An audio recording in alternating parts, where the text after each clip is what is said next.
오늘 여러분과 함께 내게 거절하지 마시옵소서라는 제목으로 하나님 말씀 나누도록 하겠습니다. 살면서 거절당하는 경험 안 해본 사람 없죠. 다 그런 경험들이 있을 겁니다. 인터뷰를 했는데 연락이 없다든가, 아니면 누군가에게 진심을 다했는데 외면당했다든가, 아니면 가족 안에서도 내 마음이 이해받지 못하고 또 나의 어떤 원함과 나의 어떤 그런 마음들이 거부당하는 경우들이 있다라는 것이죠. 거절의 쓴맛을 경험하게 됩니다.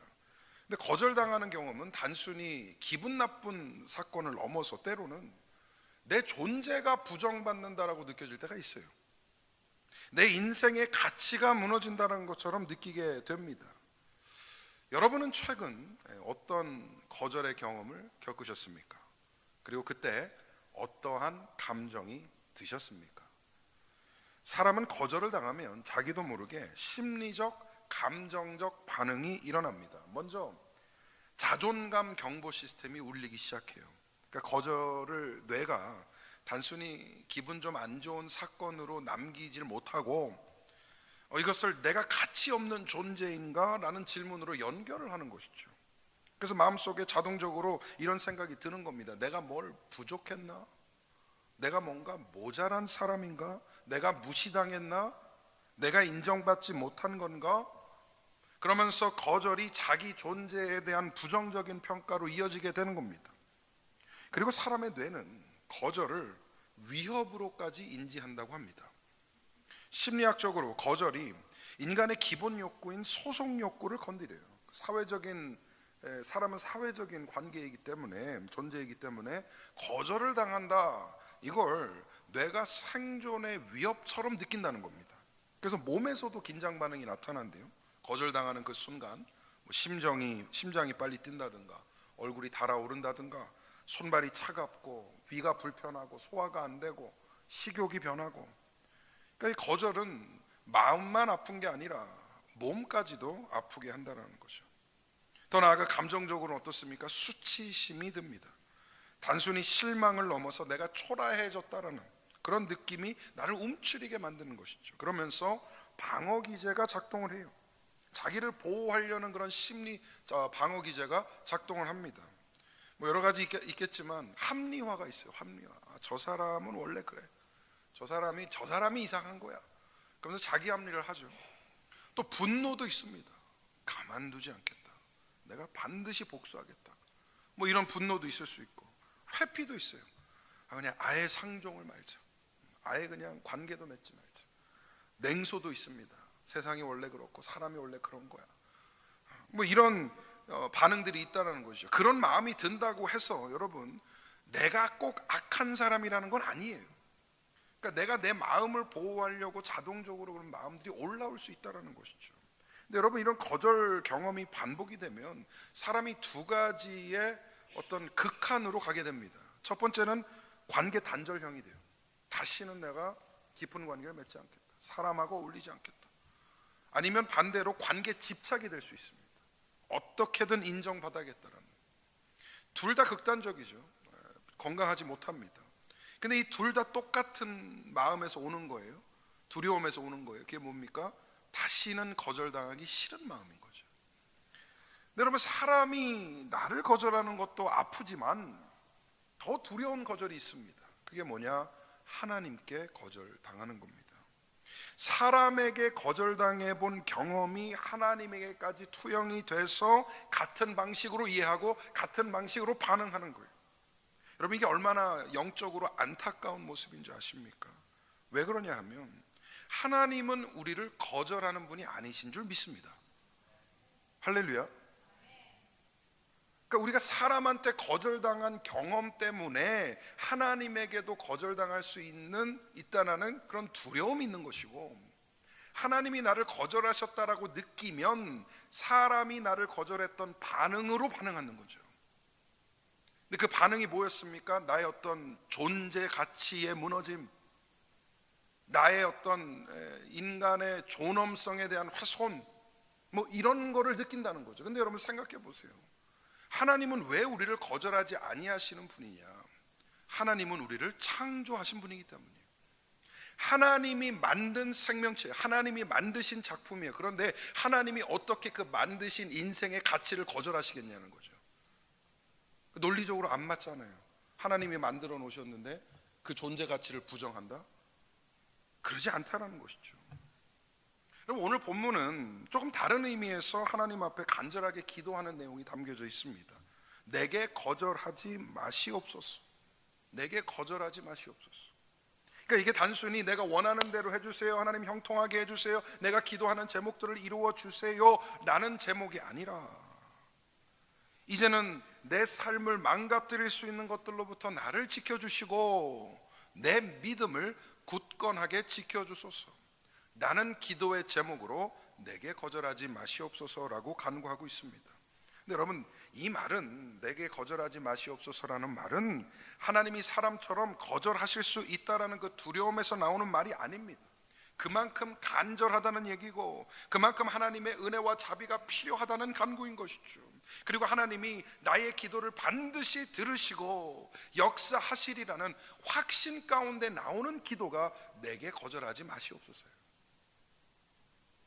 오늘 말씀을 통해 하나님 앞에서 어떤 마음으로 살아야 하는가, 그리고 우리의 기도는 어떠해야 하는가, 함께 말씀 가운데 상고해 보기를 원합니다.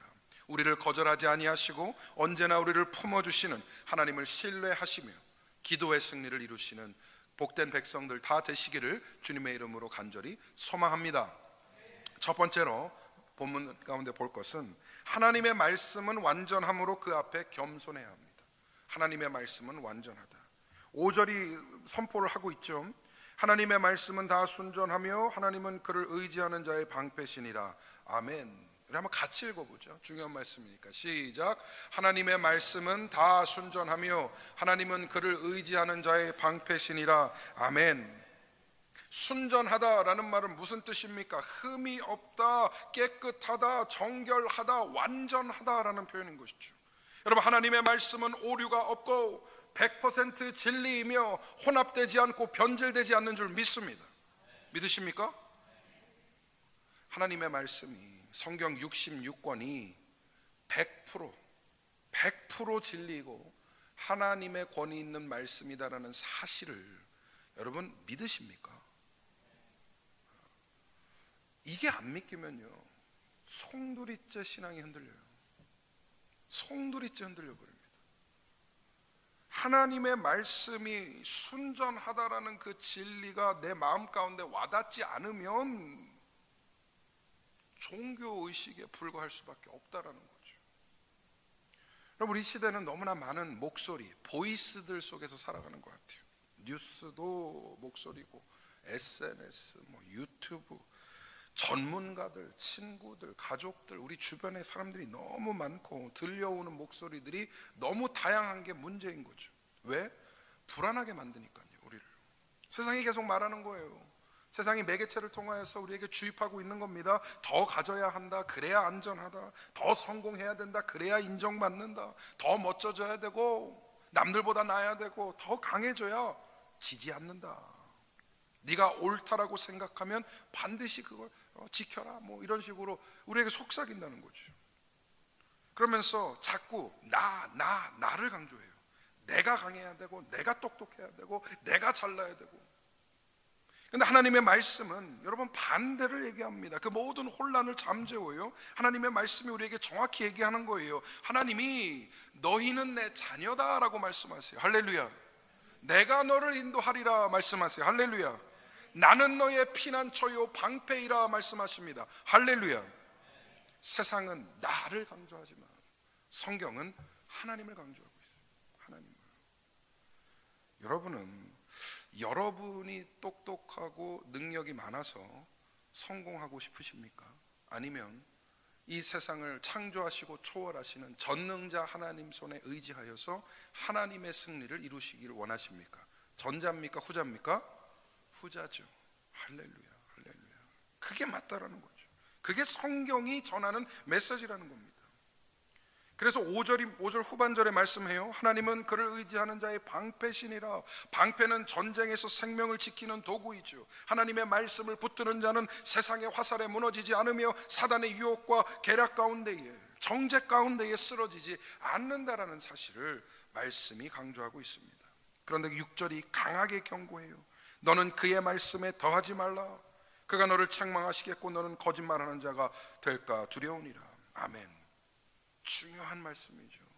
말씀은 순전하다. 그리고 그것이 우리 인생의 방패가 되어줄 것이다. 그러니 그 말씀에 아무것도 더하지 말라라는 거예요. 그 말씀 자체로 순전하니 더하지 말라. 그러면 사람이 늘 하나님의 말씀에 자기 생각을 섞고 싶어하는 욕망을 갖고 있어요. 나의 어떤 아젠다, 내 욕심, 나의 어떤 부족한 모습을 정당화하기 위해서 말씀을 이용하기를 원합니다. 그래서 하나님은 절대로 말씀을 수정하지 말라, 말씀을 바꾸지 말라, 말씀에 덧붙이지 말라라고 강조해요. 그 이유가 무엇입니까? 말씀 자체로 완전한 기준이기 때문이죠. 하나님의 온전하신 말씀이기 때문입니다. 여러분, 신앙이 뭡니까? 신앙은요, 내 인생을 말씀 위에 올리는 거예요. 말씀을 내 인생 위에 올리는 것이 아니라 내 삶을 말씀 위에 올리는 겁니다. 오늘 시대의 가장 큰 유혹이 뭘까? 말씀을 참고 자료로 만드는 거예요. 필요할 때 인용하고 마음에 드는 것 붙들고 나에게 유리한 말씀 그거 강조하며 살아간다는 것이죠. 그리고 나의 모습과 내 삶을 정당화하기 위해서 말씀을 갖다 씁니다. 그리고 결정적으로 불편한 말씀은 피해요. 무시해요. 안 읽어요. 근데 오늘 본문이 분명히 말씀하는 거예요. 하나님의 말씀은 순전하다. 그리고 그 말씀이 우리를 살리는 방패가 될 것이다. 그러니 먼저 말씀 앞에 겸손히 서시기를 바랍니다. 여러분의 인생을 말씀 위에 올려놓으시기를 바랍니다. 절대적이고 완전한 진리가 우리의 삶을 이끌어 갈 때 우리는 하나님과 동행하며 승리의 역사를 경험하게 될 것입니다. 이 복된 신앙의 승리의 주인공들 다 되시기를 간절히 소망합니다. 두 번째로 참된 경건은 하나님 앞에서 정직을 구하는 기도로 드러납니다. 정직을 구하는 기도. 7절에서 오늘 잠언 저자가 하나님께 두 가지를 구해요. 내가 두 가지를 주께 구하였사오니 라고 말씀합니다. 그러면서 거기 뒤에 중요한 요청을 붙이고 있죠. 내가 죽기 전에 내게 거절하지 마시옵소서. 참 현실적인 기도인 것 같아요. 이가 하나님 앞에 어떤 기도를 드리는 거냐면 죽기까지, 죽을 때까지 이 은혜를 이루시고 유지시켜 주시고 지켜 주옵소서라고 간구를 하는 것이죠. 다시 말해 일시적인 결단과 간구가 아니라 평생의 기도 제목인 것입니다. 여러분께 한번 질문해 보겠습니다. 혹시 평생의 기도 제목이 있으십니까? 지금 나의 기도를 한번 돌아보세요. 그 가운데에 당장의 기도의 제목들로 가득한가? 당장 당면에 있는 문제와 어려움과 어떤 나의 마음의 소원들로 가득한 기도인 것인가? 아니면 그 가운데에 내가 평생을 끌고 갈, 평생을 간구하며 유지할 기도의 제목이 담겨져 있는가? 삶의 근본적인 기도 제목이 있는가? 굉장히 중요한 것이죠. 저는 개인적으로 목사로서 우리 성도님들 기도 가운데에 죽을 때까지 지켜갈 원칙과 확신의 기도가 있기를 축복합니다. 당장 당면한 문제로 허덕이다가 끝나는 인생이 아니라 길게 보고 내 인생의 토대를 세워가는 기도의 축이 있어야 된다는 것이죠. 저는 개인적으로 평생 기도 제목이 몇 가지 있습니다.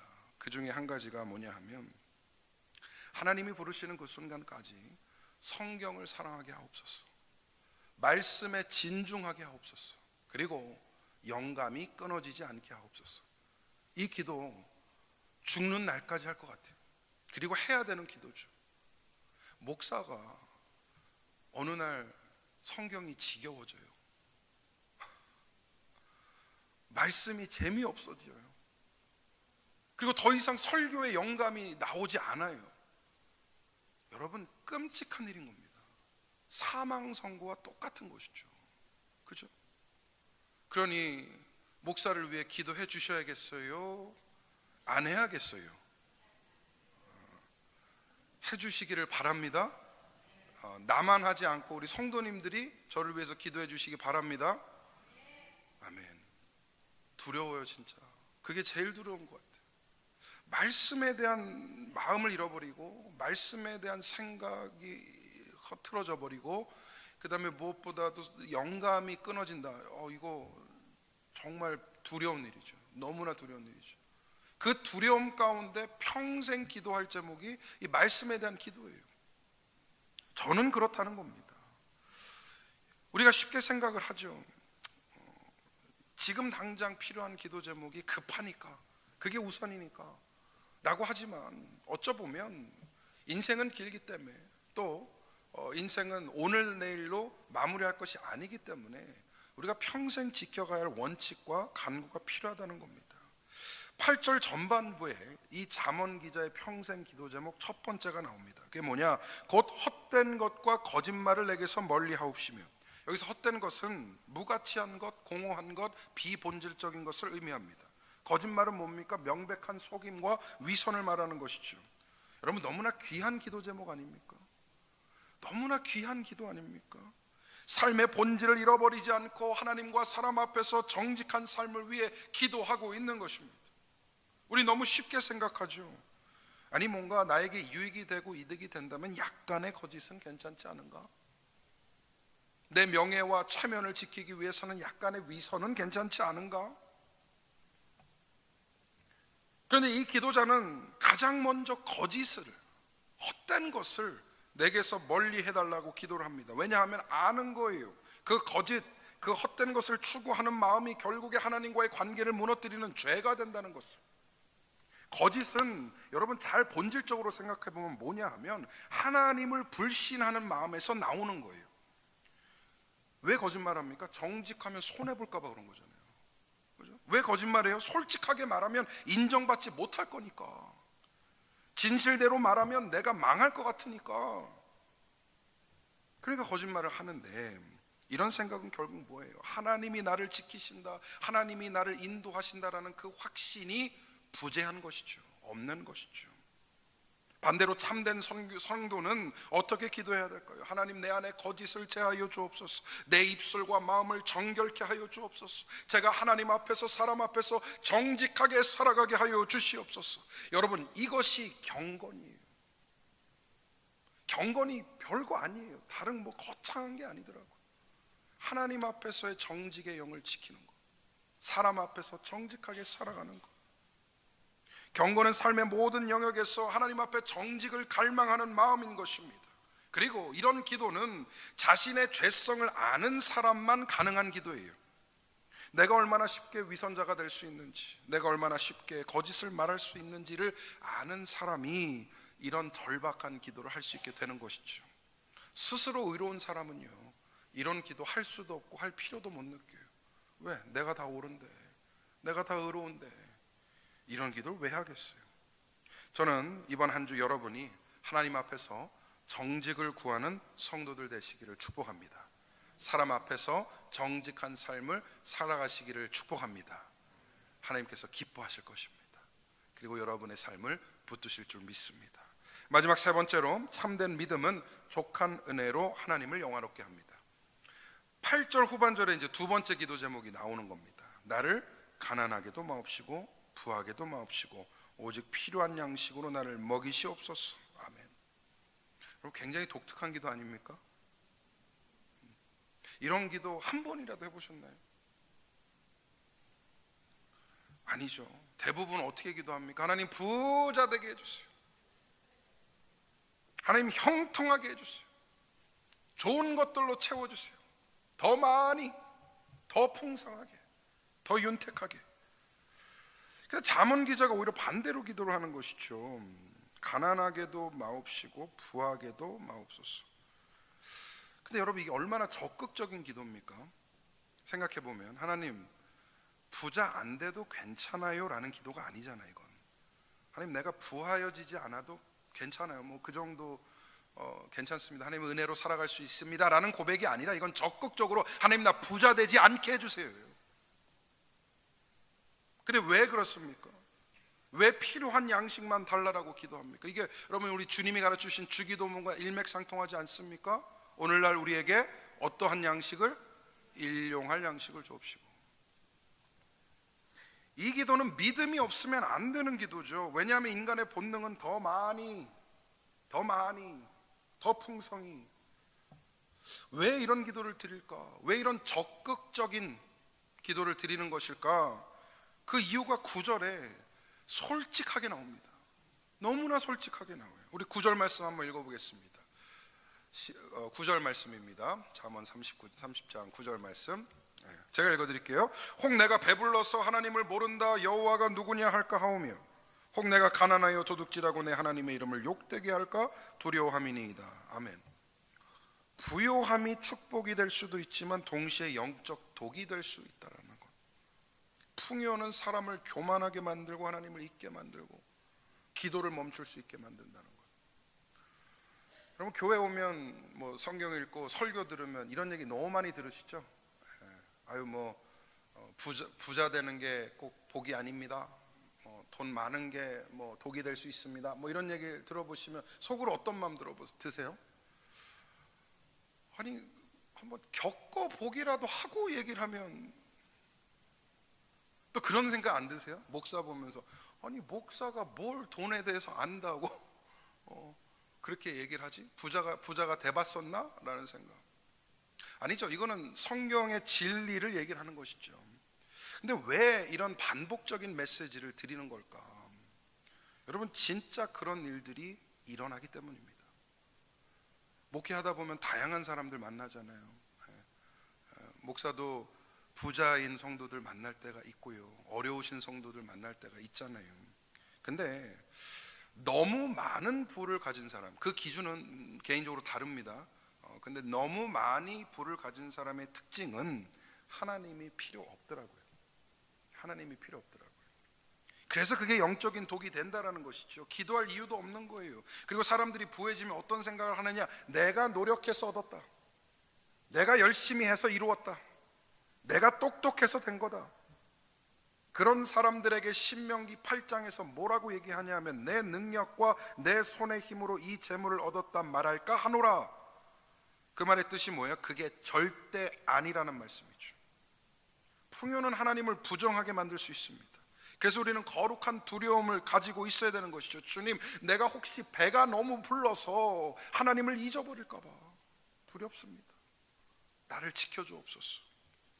자, 그러면 우리 이 말씀에 근거해서 너무 과한 부의 기준을 정하면 되는 것 같아요. 그죠? 너무 과한 부의 기준은 뭡니까? 하나님을 잊어버리는 것. 하나님의 은혜에 여전히 감사하고 감격하고 하나님을 추구하는 삶을 누릴 수 있다면 그 선까지는 하나님이 베풀어 주신 복으로 볼 수 있다는 것이죠. 누군가는 100만 불 가지고 하나님 잊어버릴 수도 있고 누군가는 1000만 불 가지고 하나님 잊어버릴 수도 있고 거룩한 두려움 가운데 살아야 되는 것이에요. 근데 또 하나의 두려움이 등장을 해요. 혹 내가 가난하여 도둑질하고 하나님의 이름을 욕되게 할까. 가난도 위험한 거예요. 가난은 절망을 만듭니다. 시험을 만듭니다. 죄로 끌고 갑니다. 가난해지면 사람은 유혹받기 시작하는 것이죠. 거짓말하고 싶고 사기치고 싶고 남을 짓밟고 싶고 타협하고 싶어지는 겁니다.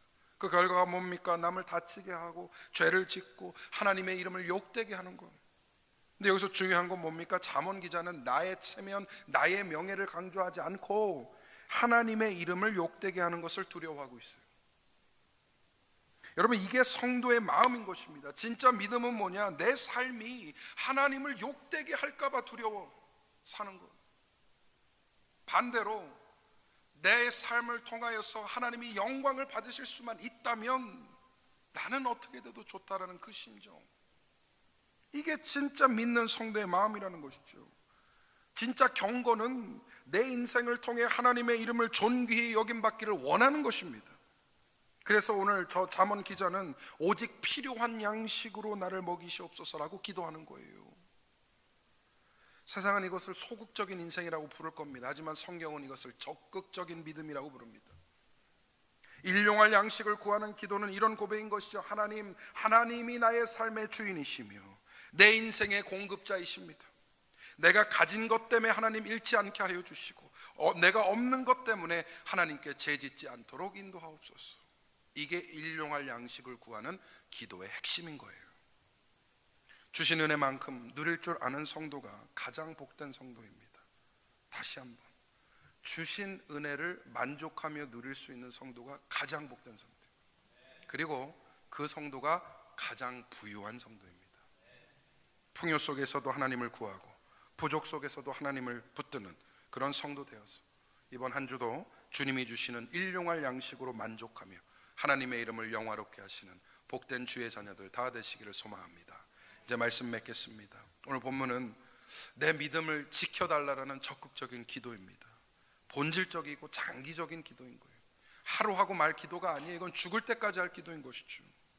말씀은 완전하니 말씀 앞에 겸손하게 해달라는 이 기도의 간구는 인생에서 내 위치가 하나님 아래에 있음을 고백하는 겁니다.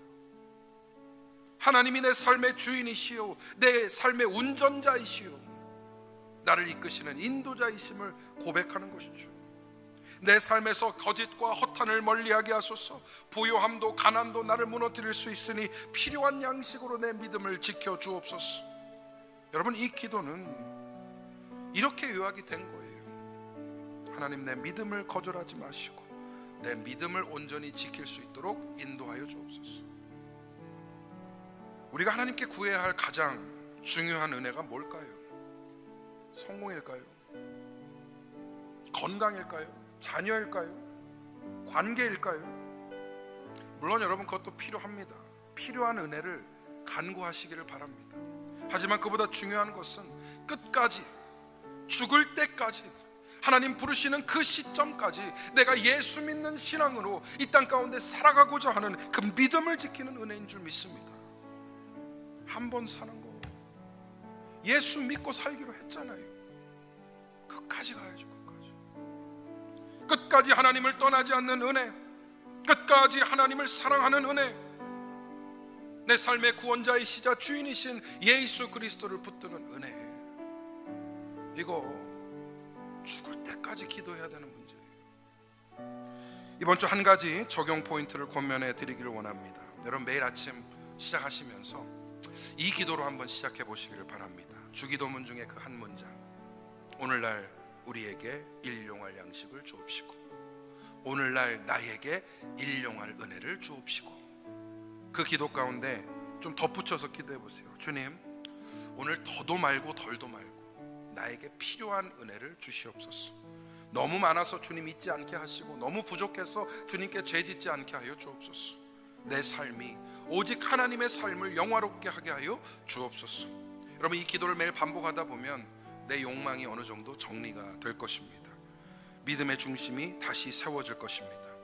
사랑하는 우리 갈보리 사랑교회 성도분들, 하나님께서 여러분을 거절하지 아니하시고 말씀으로 보호하시며 일용할 은혜로 믿음을 지키게 하시는 은혜가 여러분의 삶과 가정 가운데 풍성히 임하기를 주님의 이름으로 간절히 축원드립니다.